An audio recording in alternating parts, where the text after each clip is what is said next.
Qarabağ bölgəsində Novruz adət-ənənələrinin, yerli mətbəxin təbliği. Rəssamlıq Akademiyasında keçirilən festivalın məqsədi də budur. Bir neçə ay davam edəcək festival çərçivəsində tələbələr istedad və bacarıqlarını göstərəcəklər. Həmçinin milli və müasir üslubda hazırlanan geyimlər nümayiş olunacaq. Bizim tələbələrimiz hər zaman Qarabağ mövzusuna müraciət edirlər. Artıq bizim Moda Geyim Dizayn Kafedrasının tələbələri də mütləq şəkildə Qarabağ ornamentlərindən istifadə edəcəklər.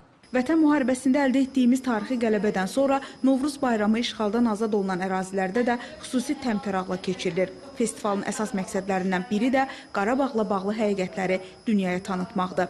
Şuşanın, Qarabağın maddi mədəni irsinin müasir vəziyyəti ilə bağlı 30 il ərzində işğal altında olduğu dövrdə ermənilərin orada törətdiyi vandallıqlarla bağlı geniş ictimaiyyətə, dünya ictimaiyyətinə məlumat vermək məqsədi daşıyır. Həm də Qarabağın maddi mədəni irsi ilə dünya xalqlarını, o cümlədən Azərbaycan xalqını daha yaxından tanış eləmək məqsədi daşıyır. Festivalın açılışı Rəssamlıq Akademiyası tələbələrinin ideyası əsasında təşkil olunan dəb nümayişi ilə yekunlaşdı. Rüstəm Mikayılzadə, Günel Habil qızı, Mədəniyyət xəbərləri.